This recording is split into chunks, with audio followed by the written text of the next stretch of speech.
I-general yethu seyiphuma ke eDurban High Court, uphuma ke seke ya-interviewa apho zi-journalist zimbuza nje malunga nomcimbi wetyala eli lakhe no-Mr Kelvin Mathibeli. Hayi kuphendule watsho wathi hayi ityala lakhe yena li-strong, icase yethu istrongo. And ke ngoku ingathi khona into evela ngongathi u-Mr Kelvin xa beke responda uresponde ngongathi mabathethe nje loo nto abayifunayo, uyindoda enobutyebi enetyebile engathumela noba yini loo nto akayifunayo. Hayi uphendule wathi simzisa ekhota suba simsushe into yoba sincwasene neemali zakhe. Hayi uba ngaba usindwa zimali, ipokoto zakhe zigcwele imali, ayangathatha ezo mali ayoncedisa kwiindawo zenkedama, or else bikhona itsheki ethizeni besengathi uzimisela ukuyibhala, makathathe loo tsheki abhale oonqota abaninzi. Otherwise asifuni imali. Into esizoyenza apha ekhoti sizomnqanda into yoba angamani ethetha ngezinto ezizacikela isithunzi sikaGeneral Nhlanhla Mkhwanazi phantsi. Yinto nje ngathi njalo akathethe wayithe. Nako ke apho seke interviewa ke zi-journalist ubani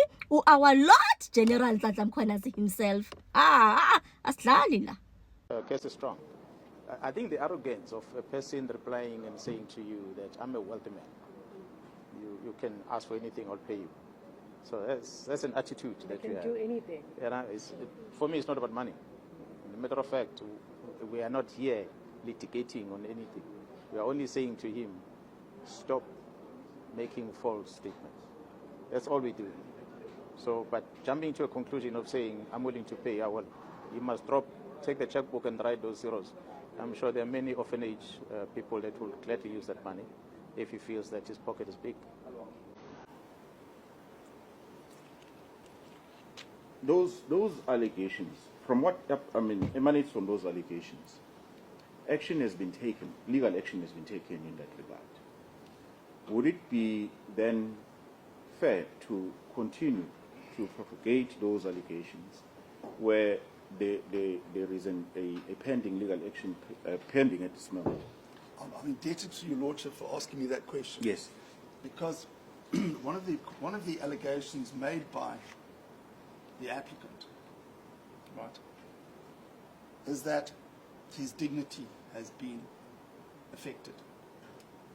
Now, if one looks at the particulars of claim drafted by him, where he says, O'Sullivan says, I'm a criminal, a murderer, etc., etc., etc. He says the statements were made with the intention to defame the plaintiff and to injure his reputation. Obviously, Mr. O'Sullivan, on his own version, did not affect his dignity. Sorry, I didn't get that part. Perhaps maybe if you make it clearer for me. Are you Paragraph, saying... Paragraph 5 on the PSC, your Lordship asked me a question about he's gone on with the, because he's brought a suit against O'Sullivan. Of course, yeah. We, of course, say, well, he's entitled to do the same to us. I mean, he can issue a summons against my client. And that's why my client says, I'm a wealthy man, right? You have got an alternative remedy, you can come and sue me. Well, does it bar him from coming to this court to protect his right? Yeah? Where it does, my Lord. First of all, he doesn't mention his dignity being infringed by O'Sullivan's statements. In his particulars of claim, he says, I'm defamed and my reputation is injured. Not my dignity or anything else. I'm defamed and my reputation. What is the consequence of being defamed? I mean, honestly, if you defame me, obviously dignity is affected. But when we come back to the relief that is sought, and that's why I took your Lordship to the notice of motion, right? The applicant has not made any attempts, right, to remove these statements made by O'Sullivan or anybody else. He's issued a summons against them, which we will submit is the right course of action if he believes that he has been wronged, as he's perfectly entitled to do against my client.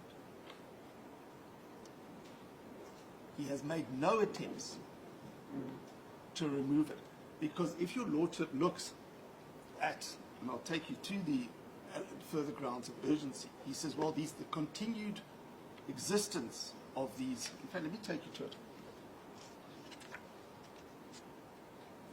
And you'll find it at paragraph 79 of the founding affidavit.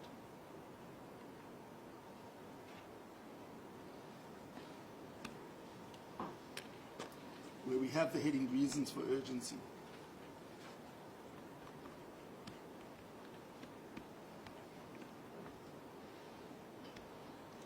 Now, in the particulars of claim, he says, O'Sullivan says, I'm a murderer, I'm a thief, I'm etc., etc., etc., I'm a crook. This is what he says with regards to the urgency against my client, paragraph 79.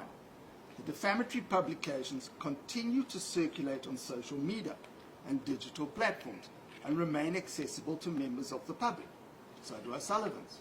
So do the other podcasts that he referred to when giving evidence at the Mkhwanazi Commission. They remain there. So even if you take down my clients, the other's still there, where they say he's a crook, a murderer, etc., etc., etc. My client needs to be dealt with on an urgent basis, allegedly. And that's why we say the urgency is contrived and it's decided, it's determined, its purpose is to serve as an example to other people, not to be a whistleblower. Is he saying he's a whistleblower? He does say he's a whistleblower. He uses it on more than one occasion in the answering affidavit. I'm happy to take you to it. But when we go back to the founding affidavit, and remain accessible to members of the public, nothing changes. My client comes down with everybody else's comments on there. The ongoing availability and republication of the allegations cause continuous and escalating harm to my dignity, reputation, and standing as a senior public official. I repeat my earlier statements. But the others are still there. It's not a defense, my lord. We're not trying to make it out a defense to say if my client defamed him or not. That needs to be determined in trial proceedings. Because already there is there seems to be just reliance on the fact that my client made those statements. My client does not name. Sorry, it does not? Doesn't name the applicant in any of the applicant's attachments.